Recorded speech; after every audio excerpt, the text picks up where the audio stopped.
suis allé à il y a 1 an et demi, je suis allé à une journée d'études du Conseil économique et social, qui fait des journées d'études très très intéressantes. Et donc c'était sur temps court, temps long, et donc les orateurs se succédaient et plusieurs orateurs se plaignaient amèrement de l'afflux d'informations, toutes ces choses qu'on avait. Et alors en même temps, on avait l'orateur qui parlait en bas là, en même temps on avait la vidéo de l'orateur, et en même temps on avait dessous les SMS qui s'affichaient avec les questions des gens à l'orateur qui s'affichaient. Donc on était là et il se plaignait, il racontait des histoires, il dirait « Ne pourrait-on pas s'arrêter de temps en temps, blablabla, SMS ?» Ah, j'ai pas rigolé trop fort, mais alors j'ai rigolé en moi. Oh là là, mon Dieu. Non mais vous allez là, dans un hôtel le matin, vous avez la télé, vous avez les flashs, vous avez les trucs en dessous, vous avez... Et en même temps, il faut prendre votre petit déjeuner, préparer votre planning, répondre... Non, attends, est-ce qu'on va... Bon ben ça c'est le château intérieur. Alors le château intérieur... je pense que certains le savent, et le titre d'un livre qui interroge, qui est le livre de Thérèse d'Avila, qui s'appelle Le Château intérieur, et dans lequel Thérèse d'Avila décrit les 7 étapes successives pour arriver au cœur du château intérieur, donc les 7 étapes spirituelles. Donc j'avais lu ce livre de Thérèse d'Avila, j'étais en train de... Dans mon livre en train de traiter ça, et je me suis dit que l'image du château était une bonne image. Donc, qu'est-ce que c'est que l'image du château? Donc, chacun d'entre nous, nous avons symboliquement un château qui est notre territoire personnel symbolique, et nous vivons dans ce château, et nous avons des appartements privés dans le donjon. Et il y a la cour du château. Au niveau historique, donc il y a des ponts-levis qui ont été creusés dans la muraille au fur et à mesure. Le premier pont-levis, il existe depuis très longtemps pour nous, c'est le pont-levis physique des gens qui viennent nous voir. Donc ils rentrent, ils sonnent à notre porte et ils rentrent dans la cour du château. De temps en temps, on peut les faire monter dans le donjon. Parfois, on les laisse dans la cour où il y a la vie professionnelle. La vie personnelle, c'est dans le donjon. Ensuite, il y a eu 150 ans, je ne sais plus, 100 ans, oui, un peu plus. On a creusé une nouvelle porte dans le château qui s'est appelée le téléphone. Bon, mais là encore, au début, il n'y avait pas beaucoup d'informations qui rentraient par ce pont-levis du téléphone. Donc, et puis on n'était pas obligé de répondre tout de suite, et puis il n'y avait pas de messagerie, et puis... donc ce pont-levis du téléphone a continué à être relativement vivable jusque, il n'y a finalement pas si longtemps, jusque dans les années 90.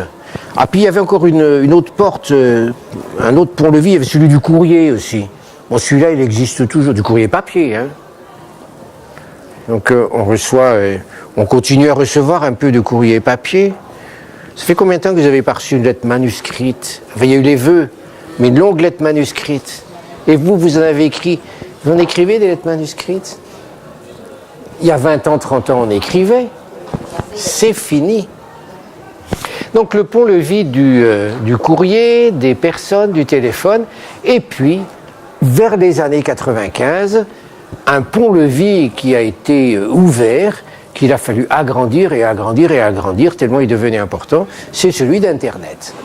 Avec cette caractéristique, c'est que là, il y avait une multitude d'informations qui rentraient, et que, contrairement aux autres informations qui rentraient, ou qui sortaient d'ailleurs, des ponts-levis précédents, eh bien, les éléments rentrant par la porte Internet ouvraient sans vergogne la porte du donjon et rentraient dans les appartements privés. Et donc, cette porte du donjon qu'on fermait quand on arrivait le soir chez soi. Quand j'avais 30 ans, eh ben, le soir, je ne travaillais jamais sur mon boulot, jamais, c'était fini, personne ne m'appelait. Tandis que maintenant, c'est ouvert. Bon, c'est ouvert dans la salle à manger, c'est ouvert dans la cuisine, c'est même ouvert dans la chambre à coucher. Il paraît qu'il y a 30% des gens qui s'arrêtent de faire l'amour quand ils entendent un SMS.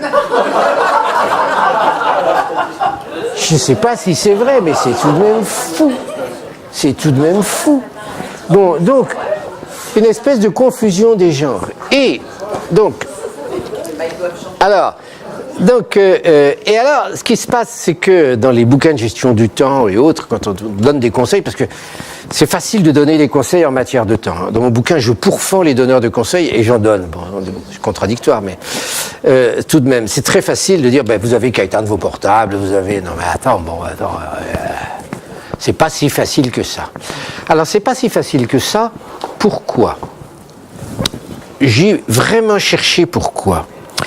Pour moi, il y a 3 facteurs, 3 grandes causes de ce qui se passe depuis 15 ans. Parce que c'est depuis 15 ans.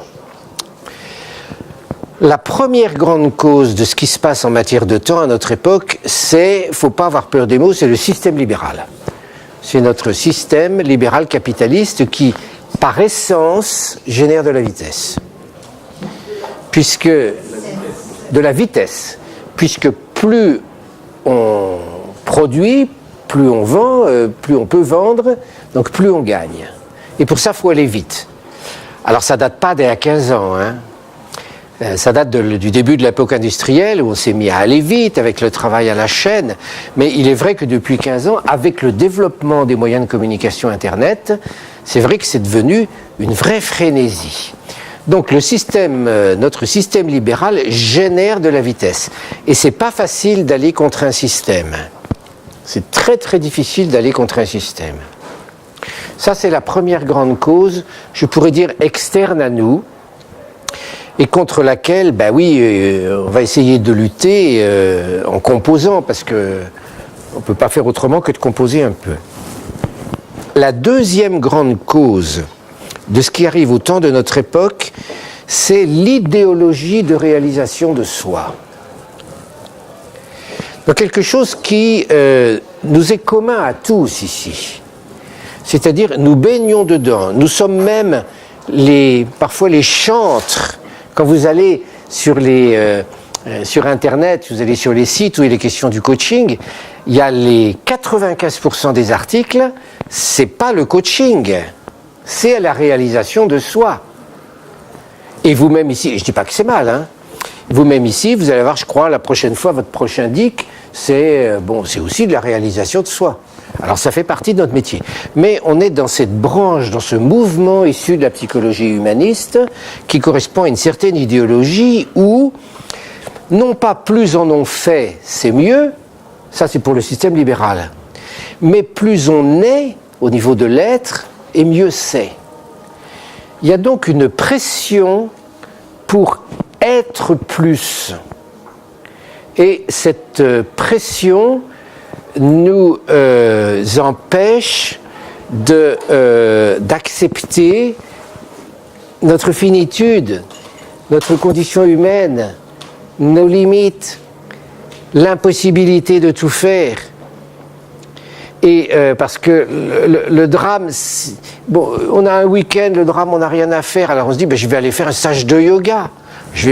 Maintenant, au lieu de faire du temps vide, on va faire quelque chose pour l'être. Mais c'est tout de même faire quelque chose. Donc cette idéologie très nietzschéenne, par la recherche de ce qu'il y a d'essentiel, par la recherche de l'intensité, nous amène à développer ce tourbillon de temps qui nous atteint.